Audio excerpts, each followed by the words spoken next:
Spiritual कथा।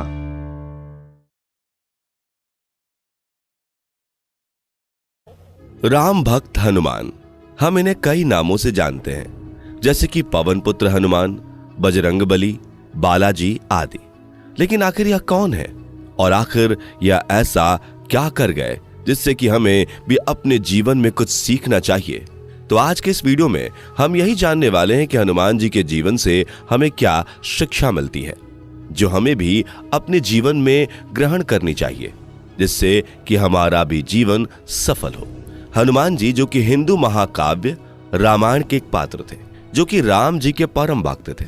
कहा जाता है कि शिव जी के सभी अवतारों में हनुमान जी ही सबसे ज्यादा ताकतवर और सबसे ज्यादा बुद्धिमान है।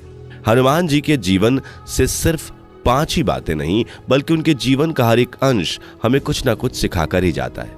लेकिन क्या करें, हम आपको सारी चीजें एक वीडियो में नहीं बता सकते।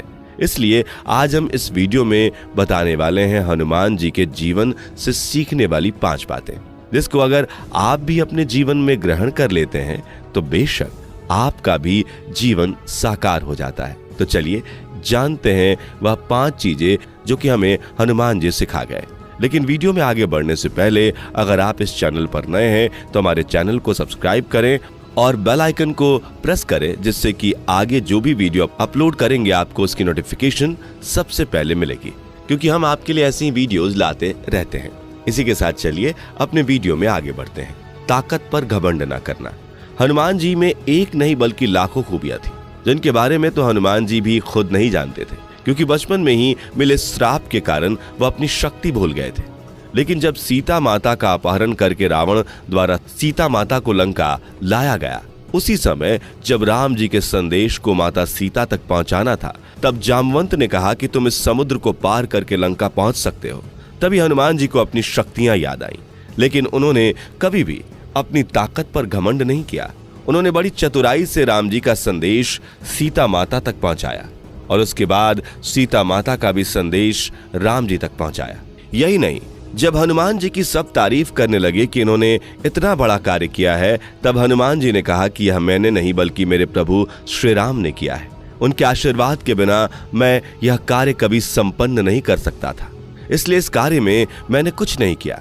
हनुमान जी ने अपने पूरे जीवन में कभी भी अपनी ताकत पर घमंड नहीं किया। वह हमेशा ही राम जी के भक्त के रूप में कार्य करते रहे, कभी भी घमंड की भावना को अपने हृदय में नहीं रखा। इससे आपको यह सीखने को मिलता है कि आपको कभी भी अपनी ताकत का गलत इस्तेमाल नहीं करना चाहिए, क्योंकि यह ताकत आपके पास हमेशा के लिए नहीं रहने वाली है। आपको एक ना एक दिन इस दुनिया से चले जाना है, इसलिए आपको उन शक्तियों का सही इस्तेमाल करना है। आपको अपनी ताकत से लोगों की मदद करना है, ना कि उन्हें परेशान करना है। अपने मस्तिष्क का इस्तेमाल करके चुनौतियों का सामना करना। हनुमान जी बचपन से ही बहुत ही ज्यादा बुद्धिमान थे। इसका प्रमाण हमें उनके जीवन के हर क्षण में देखने को मिलता है। लेकिन एक घटना है, जब हनुमान जी राम जी का संदेश सीता माता तक पहुंचाने के लिए समुद्र के ऊपर से उड़ते हुए आकाश मार्ग से लंका की ओर जा रहे थे, तभी उनका सामना सूरसा नामक एक विशाल राक्षसी से हुआ। तब हनुमान जी उनसे कहते हैं कि मुझे लंका जाना है, मुझे श्री राम ने भेजा है अपना संदेश सीता माता तक पहुंचाने के लिए। तब वह राक्षसी कहती है कि नहीं, तुम नहीं जा सकते, मैं तुम्हें खा जाऊंगी। तभी हनुमान जी कहते हैं कि मैं मेरे श्री राम जी का संदेश सीता माता तक पहुंचाकर ही रहूंगा। तब वह राक्षसी हनुमान जी से कहती है कि अगर तुम्हें यहां से आगे जाना है तो तुम्हें मेरे मुंह के अंदर जाकर वापस बाहर आना होगा, तभी तुम यहां से जा सकते हो। तब हनुमान जी उस राक्षसी से कहते हैं कि ठीक है, तुम मुझे खा लो। तभी जब सूरसा अपना मुंह खोलती है तो हनुमान जी अपना आकार बड़ा कर लेते हैं। उसे देख सूरसा भी अपना मुंह और बड़ा खोलने लगती है। लेकिन सूरसा अपना मुंह जितना बड़ा खोलती थी, हनुमान जी उससे दोगुने आकार के हो जाते थे। लेकिन जब सूरसा राक्षसी ने अपना मुंह 100 योजन तक खोला, तब हनुमान जी ने अपना आकार अचानक से छोटा कर लिया और उस राक्षसी के मुंह के अंदर जाकर बाहर आ गए। इससे पता चलता है कि हनुमान जी बहुत ही ज्यादा बुद्धिमान थे। इससे आपको सीखने को मिलता है कि आपके जीवन के रास्ते में चाहे आपको कितनी ही बड़ी कठिनाई क्यों न मिल जाए, आपको उसका सामना अपने मस्तिष्क का इस्तेमाल करके करना है। जैसा कि हनुमान जी ने सूरसा नामक राक्षसी से सामना किया, उसी तरह आपको भी अपने सामने आने वाली किसी भी चुनौती से नहीं डरना है और उसका सामना साहस पूर्वक एवं अपने दिमाग का इस्तेमाल करके करना है। सभी से विनम्रता से बात करना। श्री राम भक्त हनुमान बहुत ही विनम्र स्वभाव वाले थे। उनके सामने कोई भी व्यक्ति क्यों ना हो, वह उनसे हमेशा ही विनम्रता से बात करते, और चाहे उनके सामने कोई राक्षस हो या कोई देवता, वो सभी का आदर करके उनसे बहुत ही ज्यादा विनम्रता से बात करते थे। हनुमान जी से यह हमें सीखने की जरूरत है कि हमें भी अपने जीवन में सभी से विनम्रता से बात करनी चाहिए, चाहे वह हमारा दोस्त हो या दुश्मन, चाहे वह हमसे छोटा हो या बड़ा। हमें हमेशा ही सामने वाले से विनम्रता से बात करनी चाहिए। हनुमान जी ने अपने विनम्रता से ही सीता जी को विश्वास दिला दिया था कि वह राम जी के द्वारा भेजे गए श्री राम जी के दूत हैं, जिससे कि माता सीता को भी विश्वास हो गया था कि यह सच में मेरे राम जी का संदेश लेकर आए हैं। हनुमान जी के बात करने का ढंग ऐसा था कि सामने वाले को चाहे जितना भी गुस्सा आता हो, लेकिन उनकी बातें सुनकर उनका क्रोध कहीं ना कहीं अपने आप ही कम हो जाता था। इसलिए आपको भी लोगों से ऐसी ही बातें करनी चाहिए ताकि लोग आपकी बातें सुनकर ही अपना सारा क्रोध भूल जाएं। सर्वथा आदेश का पालन करना। हनुमान जी को जो भी काम सौंपा गया, उन्होंने कभी भी किसी को निराश नहीं किया। उन्होंने अपनी जान पर खेलकर भी उस कार्य को पूर्ण किया। इसका उदाहरण हमें एक नहीं बल्कि उनके जीवन में कई जगह देखने को मिलता है। उन्होंने कभी भी किसी कार्य के लिए किसी को मना नहीं किया। इसका सबसे बड़ा उदाहरण हमें तब देखने को मिलता है जब श्री राम और रावण के बीच हो रहे युद्ध में लक्ष्मण जी मूर्छित हो जाते हैं, जिसके उपचार के लिए हिमालय में उपस्थित एक जड़ी बूटी की आवश्यकता होती है। और जब वैद्य जी कहते हैं कि उस जड़ी बूटी को सूर्योदय होने से पहले ही लाना होगा, तभी लक्ष्मण जी के प्राण बच पाएंगे, तो हनुमान जी बिना किसी देरी के हिमालय की ओर निकल जाते हैं।